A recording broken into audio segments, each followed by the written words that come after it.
Okay, we're going to start.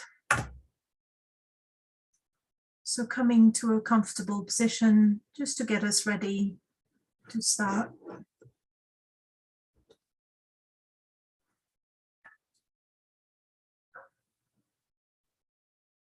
Join me when you're ready. Om.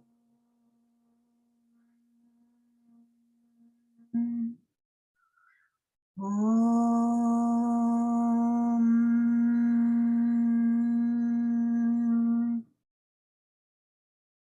Om. Sahana bhavatu sahano bhunaktu sahaviryam karavavahe tejasvinavadhitamastu ma vidvishavahe. Om Shanti Shanti Shanti. Om Sadashiva Samarambham Shankaracharya Madhyamam Asmadacharya Paryantam Vande Guru Paramparam. Om Shanti Shanti Shanti.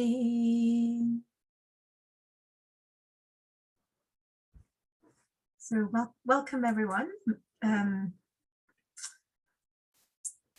it's nice to see you all today. And what we're going to be talking about today is realizing the self, and what does this actually mean? And so we have used the term self-realization quite a lot, and now we're kind of trying to unpick a little bit in more detail what that might mean. And so we'll talk first of all. So if there are any questions, if you want to just hold on to them, and then I'll take them later on. So the Atma, or we have referred to it sometimes as the Atman or Brahman or the self, and it's we're using them as meaning the same. Okay, so I don't tend to use the word soul for various reasons, but that I've explained before, that it is a bit loaded and it means different things in different cultures. So therefore, I try to limit myself to the word self or Atma or Atman or Brahman, meaning the same. So what we have found so far is that the truth is fairly simple, and the reality that we've been trying to study so far is that I am that, and we have looked at the various ways of expressing this is basically what the teaching is, and then everything else is around explaining this, albeit very simple looking sentence, but very, very difficult to grasp. So the concept is kind of one that we're not very used to. So we're kind of brought up and conditioned by society to think that we're this body, but and what this is telling us, we're actually not this body, we're not this mind, we're not this intellect, and we are beyond that. And we're also taught that we are immortal, we are this immortal self, but then on a day-to-day life we don't actually experience ourselves as this immortal self, but we kind of associate ourselves with the body. So there are two things to understand here, is that so far we are intellectually beginning to grasp that we're not this body, we're not this mind, but then the actual experience comes when we know it experientially. So I think I might have used this example in the past. It is like, if you want to explain to somebody who is sleep deprived, who can't sleep very well, you're trying to explain to them, oh, sleep is this great thing, it does this to you. When you wake up, you'll be very re-energized, you'll feel great, and what you have to do to sleep is close your eyes, and this poor person can't actually do it. it, but we keep going on about it. So unless that person actually is able to sleep, they're not able to experience whatever we're saying. So they get an intellectual understanding of sleep, which doesn't really help. So until you actually experience it yourself, to feel all these things, it is pretty much a theory and a knowledge that is good to know, so that it encourages you to do it. But then unless you experience it, then it's totally different. So to get on to explaining the fact that I am that, I am this self, and we have looked at a number of ways so far, and I'm going to talk about them again today. And you will find so far that you know, there is no surprise. You know, it's not like none of this teaching has got any punchline, like, you know, oh, there's the great revelation or whatever. We know from the start what it is that we are trying to do, but we're just looking at it from different angles to help us to understand it in various ways. So so my teacher always says that, you know, you've got to have quite a lot of patience to repeat the same thing, because that's all it is. It's repeating the same thing in different words, using different contexts and etc. And that's what this is. And so we've tried to look at the concept of the three bodies, the five sheaths, and the three states. So I'll talk about these in more detail. And then we also looked at the cause and effect, and to try and explain the Atman. So in some ways, by describing the Atman or the self, we use in the philosophy a lot of ways to describe what it is not. So it is very difficult to describe what it actually is. So we tend to spend a lot of time actually saying what it is not, because it is very difficult to actually pinpoint what it is. So there would be a lot of the negative language here, saying we're not this, not that, but eventually we'll get to have an understanding of what it might be. So so again, this is just looking back at what we've looked before, and so everything that is in green, if you're not familiar with Sanskrit, you can completely ignore this. You don't need to know any of this. But if you know Sanskrit, then you might find these words interesting. So what we said is there are three. In the philosophy, we talk of our body as us having three different bodies.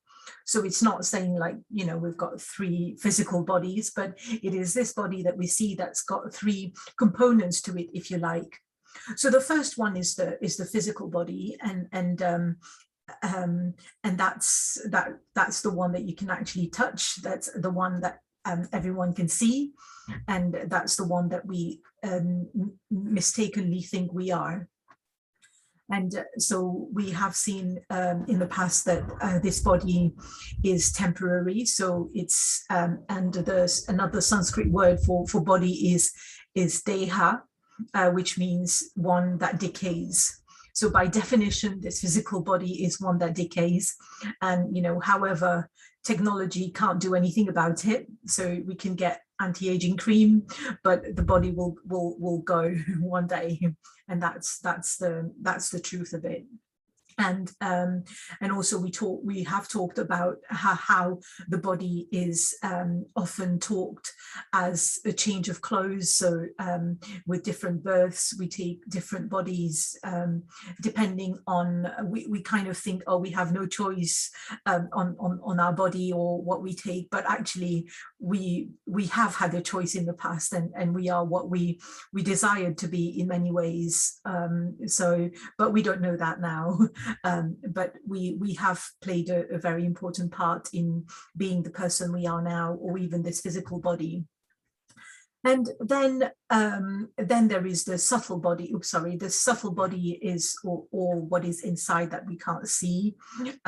So it consists of the pranas. It consists of of various other things that we have seen before. It consists of the senses. And the mind and the intellect. All this comes under the subtle body. And again, there is that's how this philosophy understands this body, and there is very little that the modern science understand about this subtle body that we have. And a lot of problems that manifest in the physical body, for instance, are problems in the subtle body that then the symptoms, we only come to know about them when the symptom surfaces to the physical body. So then there is the causal body. So the causal body is kind of, if you like, this ignorance, which is what we all have. By ignorance here, we mean we don't know who we really are, in terms of we don't know that we are this self, that we are this limitless being, and we don't understand this. So there is no beginning to this ignorance, and this is what the causal body is. And so therefore the Atman is not the physical body, not the subtle body, and not the causal body either. The Atman is beyond all these three bodies. Okay, so the Atman is not something that we can objectify, and actually the Atman, as we've seen before, is the subject. So we can't see it as a separate thing. So similarly, we have seen the 5 sheaths, and again, it is another way of looking at the 3 bodies. Just so the 5 sheaths is very, very similar. So the first one, it says that we are our physical body, if you like, or is made of the food sheath. So whatever we eat or whatever we feed our body to sustain it in the form that we can see it. So this is it's called the Annamaya Kosha, or the food sheath. And then there is the vital sheath. So this is how the life force within us. So it's not just about the breathing, but it is about the life force. So without the life force, nothing happens in the entire universe. That's actually what sustains everything. And that life force manifests itself within us, and that's part of the vital body, if you like. And then there is the mental sheath. So that's to do with the mind, how the mind works, and with the mind is associated all the emotions, etc. So that this is one part of the sheath. And then there is the other one, which is the intellectual sheath, which is to do with our intellect and our ability to understand and to comprehend. And then there is the blissful sheath, which is a little bit higher, about happiness, which is within us. But then again, the Atman is beyond all these sheaths. So it is present in all these sheaths, but it is beyond all these sheaths. So that's what the Atman, or the self, is. And then we have also used the 3 states to try and understand what this Atman is and what this self is. So when we are awake, which hopefully we all are at the minute, so in this state, all our senses are active. So we're listening, we are looking, we are, we can smell what's around. So everything is actually, all our senses, the physical body and the subtle body, everything is functioning in the waking state. And then when we are asleep, what happens is, in the sleep state, and when we are dreaming, for instance, none of our senses are working. So when we're asleep, we can't see, we can't smell anything. When we are, or we can't, if we kind of wake up and then we'll smell, but while sleeping, we don't feel our body. So we don't even feel that we have got a body. And then that's why sometimes we kind of think of ourselves as very different to how we are. I don't know if you've ever experienced that, when you're sleeping, you kind of feel you can fly, you can jump, and you've got, you can do things that you can't do with this present body. So you're out of your body. So basically all your senses are actually absorbed in your mind, and everything that is happening is being created by just your mind. right? So again, this is why in the concept, when we're asleep, we can see a dream that lasts for a long time, but then it can just happen, you know, it can span over a number of years or whatever, but then it just takes place in 2 minutes. So even the concept of time in the dream state is very different to what it is when we are awake. Yeah, so does that make sense? You agree with that so far? Okay, so that's the dream state. And then what happens when we're actually in deep sleep? So in deep sleep, then the mind and the intellect actually get suspended. So their functions get suspended. So the mind is no longer working. The intellect is no longer working either. And the senses are obviously not working. So, but then when we wake up, we know that we have been in deep sleep. We know that we were there, something happened, and then we often say, oh, it was great. We, you know, I feel so glad and so happy now, and I've slept really well, and, you know, so we know. So therefore, how do we know? So this is when we actually absorbed in that state, in Brahman itself, or we are one with Brahman.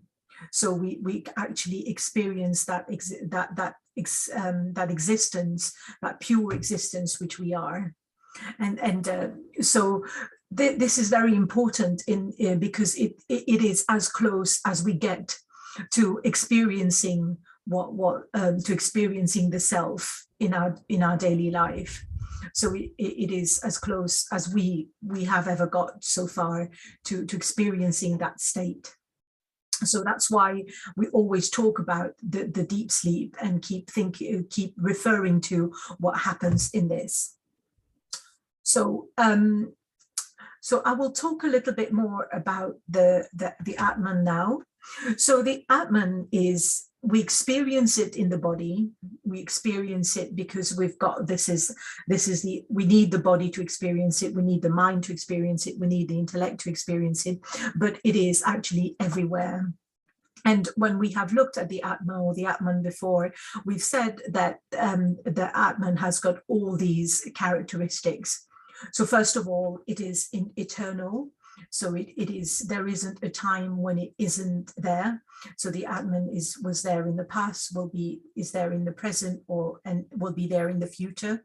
And how its experience is going to be different. So even when the world, if you think about the world dissolution or whatever, the Atman's still there. But and also the second important thing to understand about the Atman is that it is an independent cause.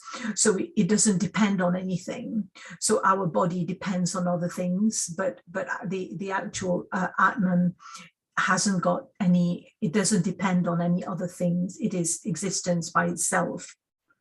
And then the third characteristic is that it is all pervasive, so it is everywhere. And but we, as I said, we experience it in our body, but it is actually everywhere. And one way of thinking about it is it's sometimes explained using an analogy of space, right? So space is everywhere. We can't, you know, we don't experience it when it's just there.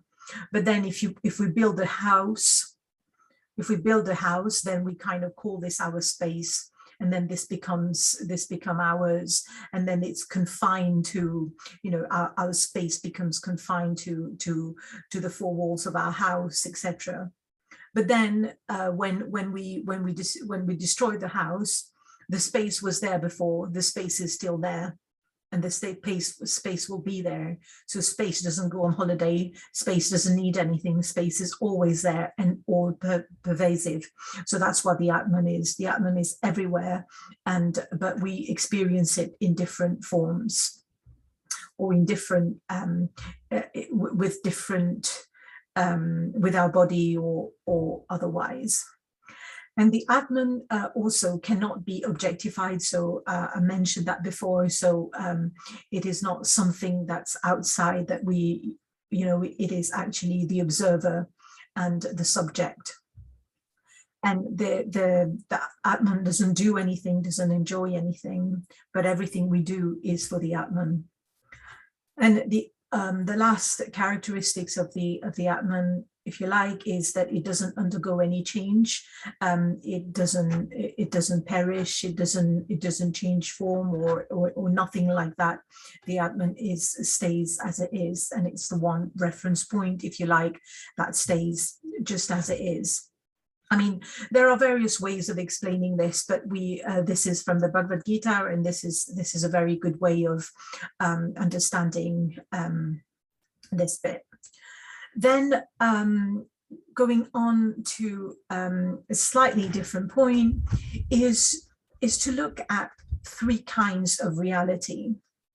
Okay, so I think we can all relate to all these three. So the first one is a transactional reality. So it's the reality that we all experiencing now. So we all know that it's windy outside.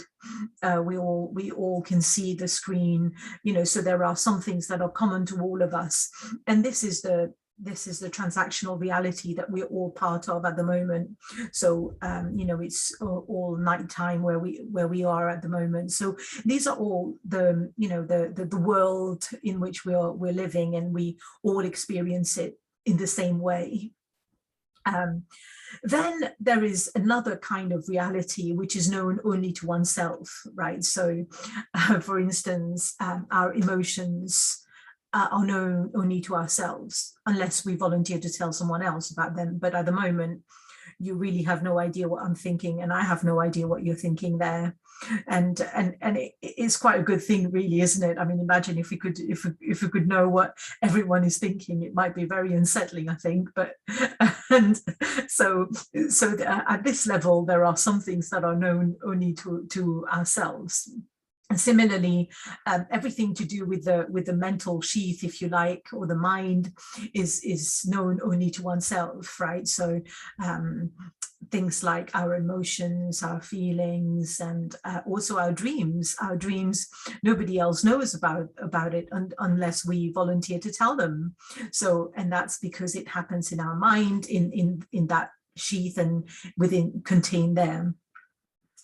So that's one, I mean, it is real. It is not like, you know, because we're experiencing that and nobody else is experiencing, doesn't mean it is not real.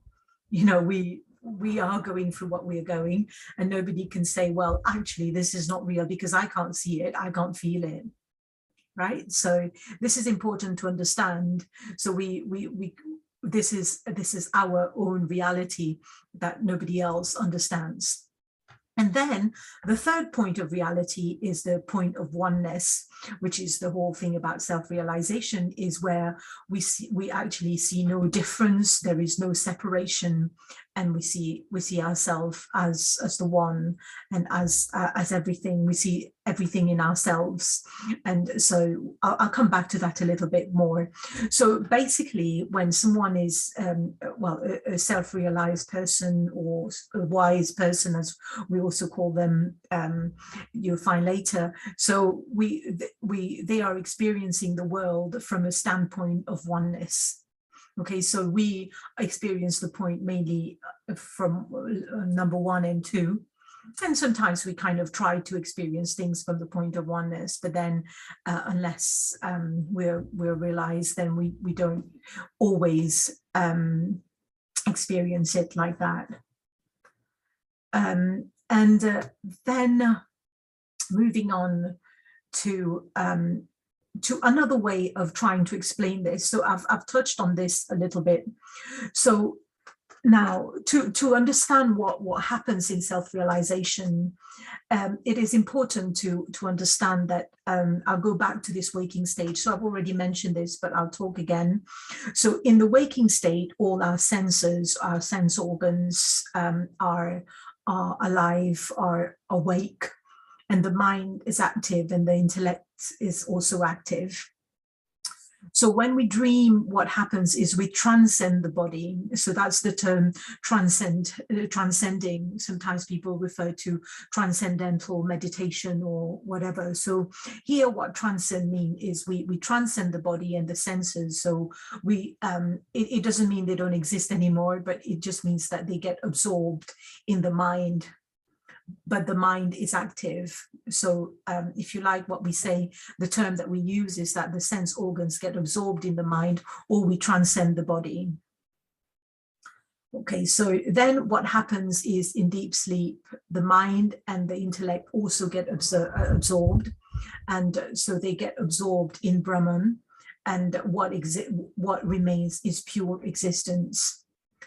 So in that experience, what really happens is we experience ourselves as pure existence, and we are one with Brahman, if you like. So there is nothing else.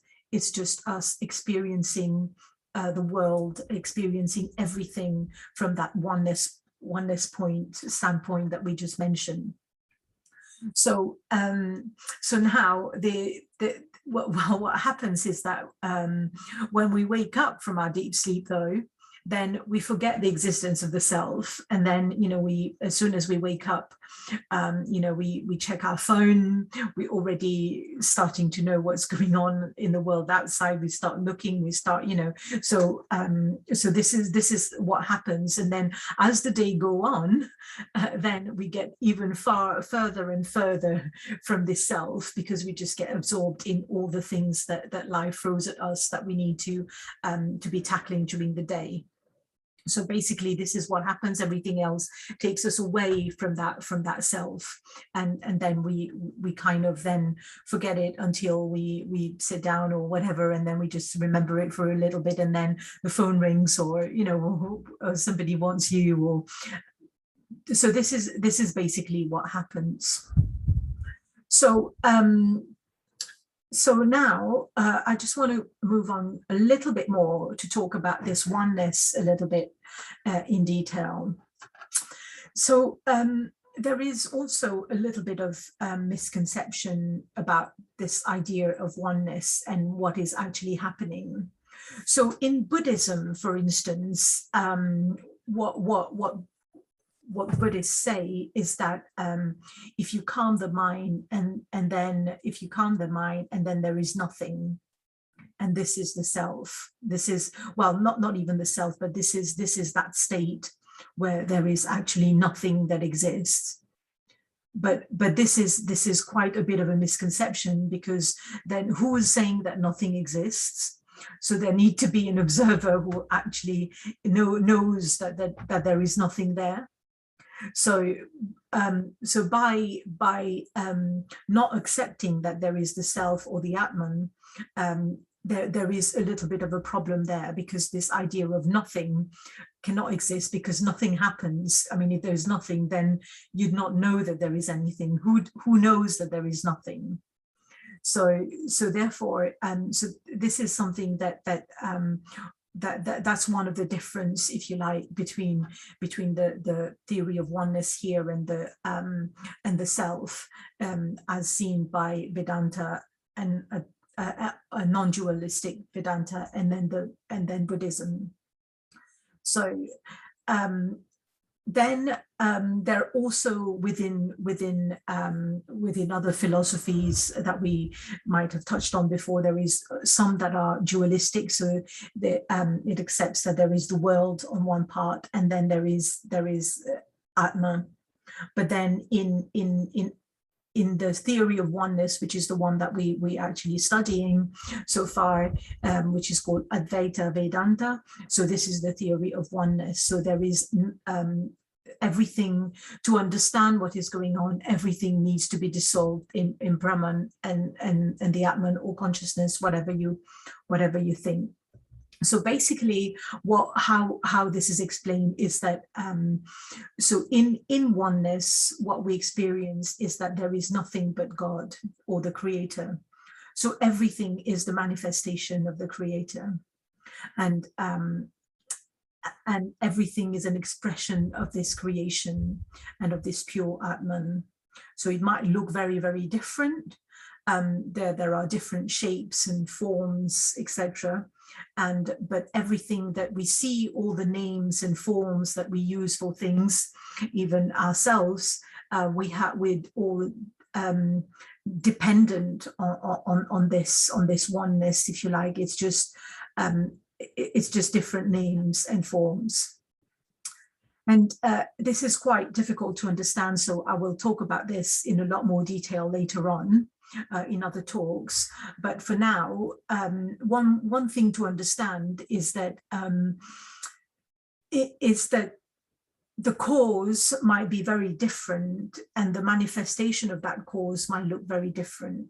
Okay, so for instance, if we are saying that the Atman is formless, it hasn't got any form, hasn't got any shape, but then the way it manifests in this body, and we've got a shape and a form. But this is something that we need to understand. And the way I found this example that's used in the philosophy quite interesting and something to think about is that when we think about water, so water is liquid, right? So but we also know that water is made of hydrogen and oxygen. Okay, so hydrogen and oxygen are gases, and they're very different. They're not in the liquid form. However, when they meet, when they join, when there is a chemical reaction between them, then what results in is very different and has got a completely different form altogether, and it is a liquid. So basically, in the same way, what we're saying is that, okay, Atman is formless, but then when it manifests, then the names and the forms that it takes are very different to what it is. So everything is an expression of Atman, but it looks very different from what Atman really is. But essentially, it is this same Atman. So as I said, I'll talk about this a lot more in future. But for now, what we want to know is that when we're talking about self-realization, it is something that we accomplish here while we are alive, so, and also when we are awake. Okay, so we experience this oneness in deep sleep, but then a self-realized person experiences it when they're awake and then when we're alive. So some people say, oh, when I die I'll get liberation, but that's not what it is. So, or self-realization is something that is that is experienced while somebody is alive, not when they die. So when they lose their physical body, if you like. So if somebody is realized and then their life goes on, so that they carry on living a normal life for a while until all their karma for this particular birth is exhausted. So sometimes you might find that people go through all sorts of illnesses and people, but then they're just in such a different kind of mind frame that none of it affects them, but they still have to go through all this in their life. And then when they drop this body, then they break the cycle of birth. So that is what happened. But then it is important to understand that the self-realization, the actual experience, happens when people are actually alive. Okay. So this can be achieved when the mind is no longer distracted. The mind is one-pointed. One can achieve this state. And again, when we're talking about self-realization, we're not talking about an intellectual understanding of it, but an actual experiential understanding, and something that actually people experience. Okay, so now moving on to the next bit. So yeah, okay, so now I'm going to talk a little bit about, so there were some questions about, you know, what actually happens when one is realized, or so when somebody is realized, they know exactly who they are, they understand the reality that we are trying to understand at the moment. So I've taken a little bit of explanation here from the Bhagavad Gita. I've talked about it before. So I'm just going to talk about some of the verses that are relevant for us. So in the Bhagavad Gita, as you know, it's on the battlefield where this warrior Arjuna is asking Krishna some questions, and then here he says, what is the description of a person whose mind abides in the self? So so then this is the explanation that actually Krishna gives. So I mean, really, the question is not actually, you know, how does a person walk or talk, or, you know, it's not really something like that. You know, it is not a physical display of this, and that's something that we need to understand, that it is not an outward display of things. So we can't look at somebody and say that this person is realized or not, because there would be no signs to know.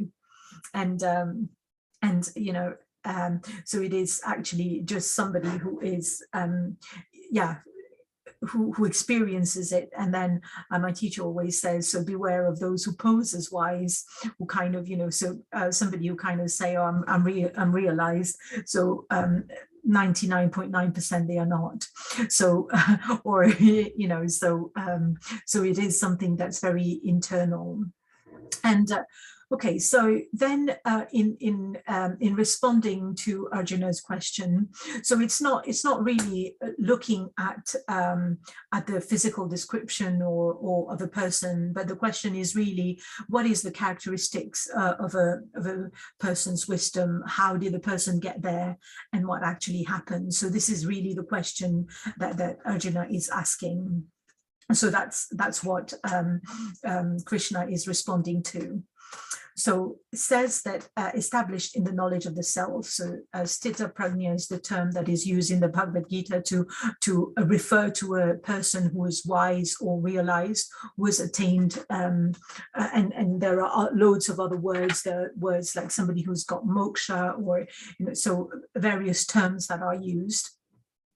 And so for such a person, the following examples of doubt are eliminated.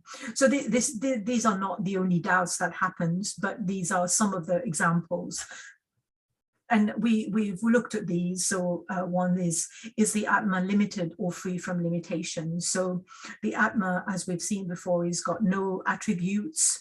It hasn't got any qualities, so it is not limited. The Atma is everywhere. It is free from any limitations. The Atman is pure. The Atman is perfect. The Atman is, so that's, we know that the Atman is free from limitations. We also know, is the Atma mortal or free from time? We know that the Atma is free from time and is immortal. Is Atma the truth of everything, or is it one of the many things in the world? Actually, the Atma is the truth of everything. And I mean, even though we can say that, you know, there are various explanations, but then we all know deep down that there is just one truth. There can't be many truths. And it is Atma separate from the world. And this again is something that is not really understood very well. And it's related to the next one, which says, is Atma the cause of everything or product of creation? So it is, Atma is the cause of everything. It's not a product, it's not an object, it is the cause of whatever happens. So this is the, we've talked about the efficient mind when we talked about causality. So Atma is not separate from the world. It is it manifests itself as the world. Is Atma separate from any other Atma, or is there one Atma? So basically, Atma that is experienced in my body, is it different to the one that you're experiencing in your body? No, it isn't. It's the one and only, but we experience it differently, or we, you know, so that's something that we we understand. So therefore, basically what it is saying here is that, you know, we have all sorts of doubts. There are things that we're not fully convinced, but somebody who is establishing the knowledge of the self has got no doubts and actually can feel these things and can know these truths, not just intellectually, but also experientially. And is also Krishna says that one who is in samadhi, so samadhi is different from nirvana again, because here so nirvana is this state where there is nothing, whereas here in samadhi it means that one whose mind is abiding in the Atma, who is awake to the Atma. So there is that existence and there is that experience of the Atma there. And so we've talked about this, and very often a self-realized being doesn't feel the need to talk too much, some people say, and the communication, everything else happens beyond language. And a very good example that we see in not so long ago was that of the experience of Ramana Maharshi. I don't know if you've heard of Ramana Maharshi, but it's wonderful if you can read any of his things, or you know, he sits in silence and he teaches in silence, and a lot of he has taught in silence quite a lot. So again, this is not necessarily a characteristic of it, but then there is no language, there is no need to talk, there is no need to for a lot of things when you're actually in that state. So then the next bit where Krishna, even though Krishna has explained all this, so he goes on to explain a little bit more what he thought Arjuna's question was, which was, you know, how did a person get there? And then, so this says, when a person gives up all the desires as they appear in the mind, happy in oneself, with oneself alone, that person is said to be one of ascertained knowledge. So here, the characteristics of a wise person is also the means for preparing one's mind for the knowledge of the Atma. So the knowledge of the Atma is even just the very, very beginning of understanding these things, is not something that everyone is open to, and the mind needs to be in a certain place for us to even start thinking about these things. So just a silly example is that, you know, there are only 5 or 6 of us here, but yeah, and there is a reason for that. Not everybody wants to, or not everybody is kind of ready, and their mind is even open to wanting to know about the Atma. So the practice is sometimes called in Sanskrit is called the sadhana. And at the beginning, we start thinking about love, sympathy, freedom, and self-purification. So, and we've looked at, in previous talks, we've looked at the practice of the yamas and the niyamas to kind of making our mind, to use them. Don't know if you remember, non-violence, etc., all these harmlessness and all these characteristics that we need, these things that we need to practice in our own lives, so that the mind is not occupied by those things, and it is prepared for the knowledge of the self. And also we need to kind of be open to where we are.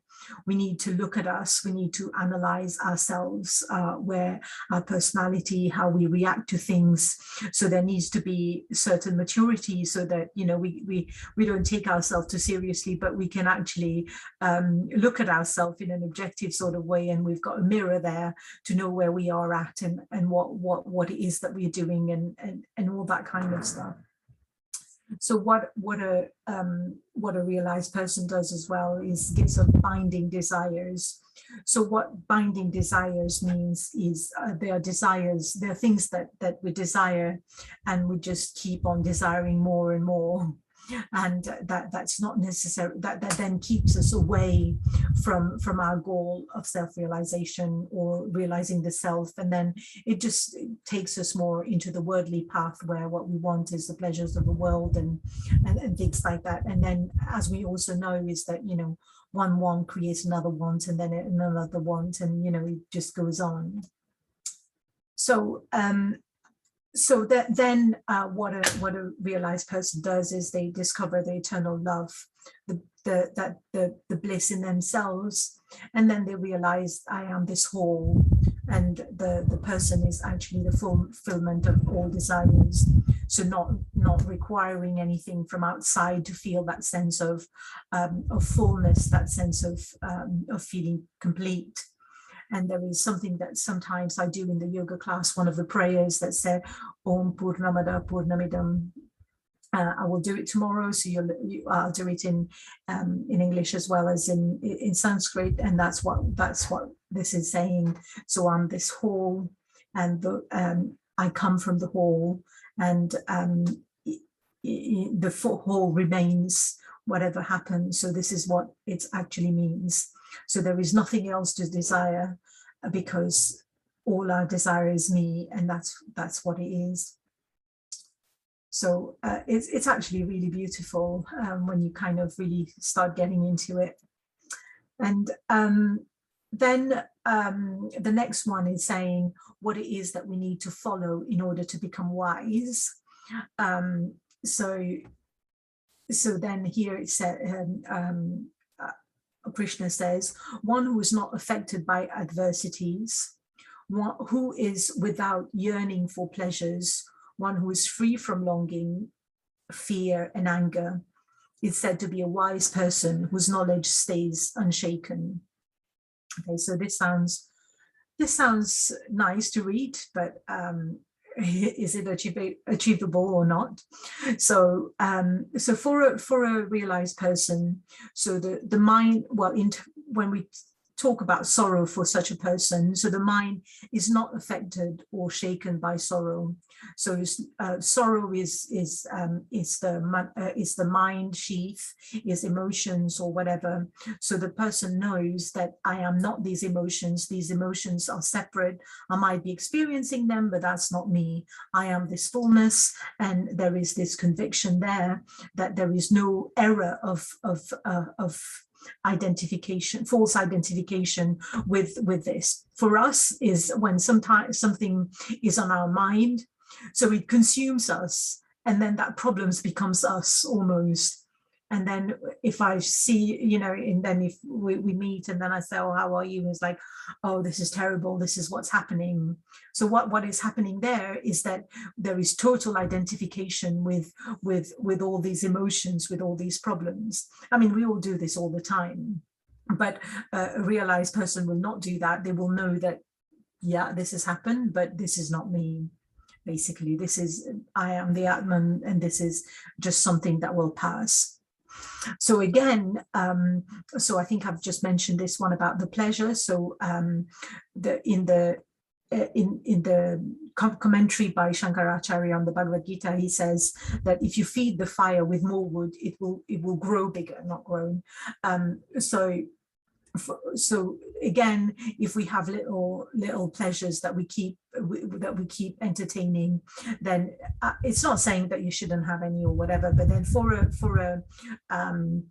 a realized person, they realize that, you know, whenever these desires occur, if you keep feeding them, they become bigger and bigger and bigger, and this is not needed for a realized person, because they are established in their fullness and they know. So then we talked about fear, free from longing, free from fear. So once all these likes, all these looking or running after pleasures or of life disappears, then fear also disappears. Fear also disappears because the wise person no longer thinks that they are different from the world. So we fear something that we don't know. We fear something that we think is different from us. We don't fear ourselves most of the time. Okay, so we fear anything that we are not familiar with because we see something as different. We fear a situation that is different from us, from a situation that is familiar. But so here what it is saying is that when there is no distinction, then when there is no duality, when everything is, when I know that I am everything, then the source of fear disappears, because people know, well, the wise person no longer thinks that they're different from the world, they're different from God, they're different from God. So, and when there is duality, when we think there is that separation, then there is fear of immortality, because we don't realize we are this creator ourselves, we are this Atman, and therefore immortal. And so when there is, when we think others are different from us, from the transactional standpoint, they are, but from the oneness standpoint, we don't see that difference anymore. Then we don't fear of being put down. We don't fear that, you know, somebody's going to belittle us. There is no fear of not making something. There's no fear of missing out, because there's nothing out there to miss out on, you know, so there is none of that. And so any small division causes fear, and in the state of oneness, there is absolutely no division, hence no room for fear. And I think I might have told you this little anecdote before about Swami Shivananda. So there was one time he was giving a lecture, a satsang where people were kind of all together. And then there was, so he was delivering this lecture, and then somebody actually approached him with an axe, who was trying to kill him, and or trying to stab him with an axe. And then there was another of Swami Shivananda's disciples there, who kind of got really angry, and then just went and, you know, and stopped this guy and was like, oh, what do you think you're doing? So he was really angry and very, you know, just, don't you think this is disrespectful? Why do you want to do that? And, you know, so the person who tried to stop this was very, very angry. And then afterwards, Swami Shivananda said to this person, he didn't say anything about, you know, what was happening, but he just said, oh, you need to control your anger. So there we were, this person who was kind of, you know, saved his life, and then said, oh, you need to control your anger, rather than actually, you know, I mean, I don't think this is how any of us would have reacted, would we? So this is so the guy was then dealt with by the police or whatever, and was put in prison. And then he actually went and visited the person in prison, and he used to kind of bow down to people, because he saw God in everything, in everyone. So he wouldn't approach that person as a criminal, or as a non-criminal, but an attempt at killing, but he would treat him as God himself, or as the manifestation of God. And that's really, you know, that's what happened. And again, from our transactional level of this is very difficult to comprehend, but from the point of oneness, he wasn't afraid. There was nothing wrong that was happening, and it was fine, you know. It was so the problem was the guy who got angry. That was the only issue. So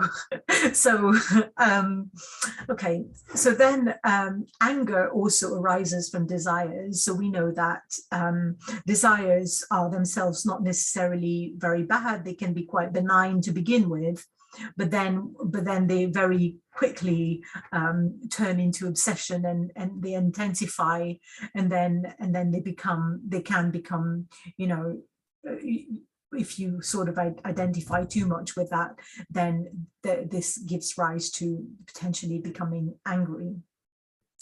Okay, so I'm just going to quickly go through this. So it's saying that the one who is unattached in all situations, so neither rejoices on gaining the pleasant nor hates the unpleasant, his knowledge is established. So attachment here again means the heart is never caught anywhere. It doesn't mean that it doesn't care, but it just means that there is a right understanding there. And I quite like this distinction. So in the face of pleasant and unpleasant, the wise person is the same. So for a yogi, they try, well, yogis try to have that same attitude when something is pleasant or unpleasant, but it is a matter of attitude. But for a realized person, this is a natural, spontaneous reaction. So for a yogi, it's efforts that, the person understands, and therefore the person strives to react in the same way for both. And it's a lot of effort, but does it? But however, for a realized person, this is a natural, spontaneous reaction that the pleasant or the unpleasant, there is absolutely no difference. And that is experiential within all the bones of that person, as opposed to a matter of attitude.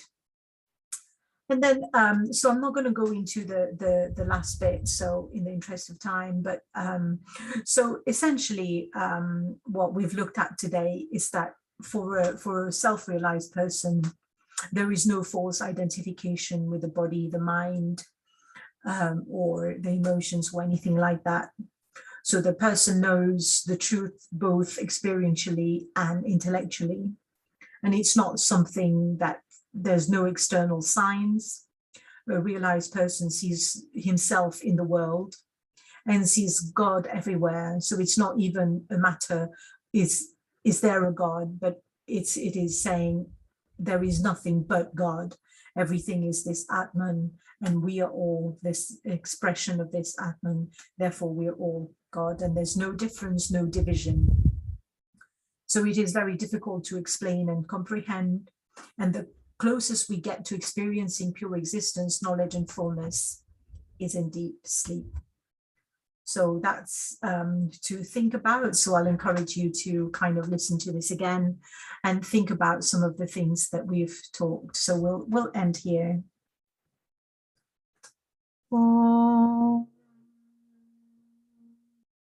Purnamadam Purnamidam Purnat Purnamudachyate Purnasya Purnamadaya Purnamevavashishyate. Om Shanti Shanti Shanti. Om Shri Gurubhyo Namaha. Harihi Om. So thank you very much.